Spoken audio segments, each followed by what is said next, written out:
l'affaire Siné, elle démarre avec une autre affaire, qui est une affaire politique, qui prend ses racines dans une certaine forme de journalisme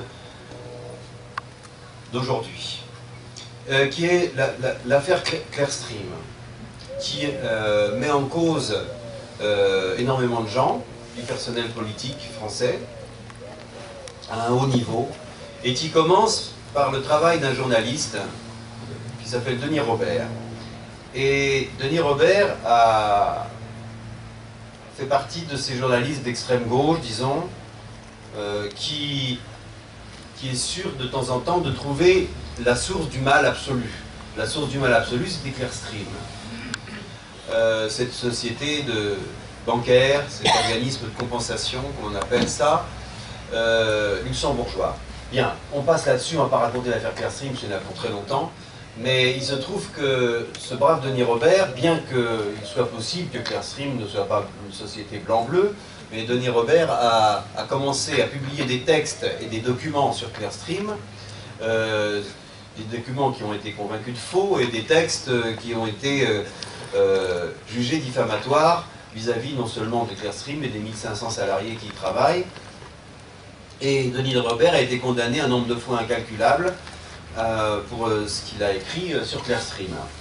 On touche donc là aux limites de la liberté d'expression, parce que moi je dis que c'est des limites et qu'il faut accepter, à savoir qu'on ne peut pas publier des mensonges, on ne peut pas publier n'importe quoi, et que même si dans un pays où il y a liberté d'expression, il y a quand même quelque chose qui est un cadre de cette liberté d'expression. Absolument, et même si Clearstream a un rôle que l'on juge antipathique, voire louche, supposé louche, on ne peut pas affirmer que ça soit une mafia mondiale qui ruine des gens en détournant de l'argent public de différents pays. Donc, et qui arrose les comptes privés de personnalités politiques. Puisqu'il a été question de ça, voilà. Il va y avoir d'ailleurs le procès, le dernier procès, l'ultime procès avec Dominique de Villepin, etc., où le président de la République actuelle est partie civile, je crois. Et donc l'affaire Denis Robert. Il se trouve que mon ami, mon avocat, qui est comme mon frère, quelqu'un que j'aime énormément, avec qui je travaille depuis très longtemps, était l'avocat de Clearstream dans cette affaire de diffamation. Je l'ignorais, jusqu'au jour où j'ai reçu des lettres d'insultes en me disant « Tu ne parles pas de Clearstream parce que ton avocat te l'interdit ».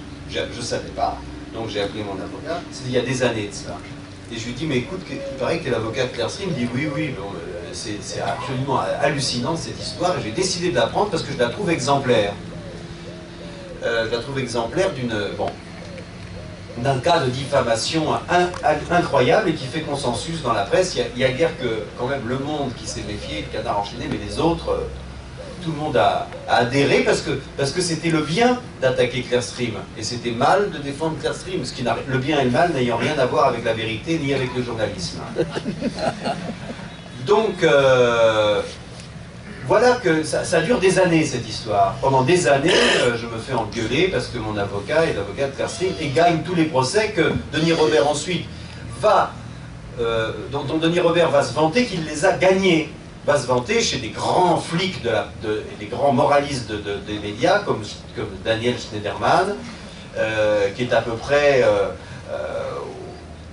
aux médias ce que Benoît XVI était à la reproduction. Donc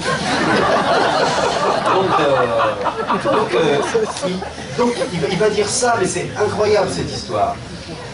Et puis voilà, tout ça c'est des saloperies.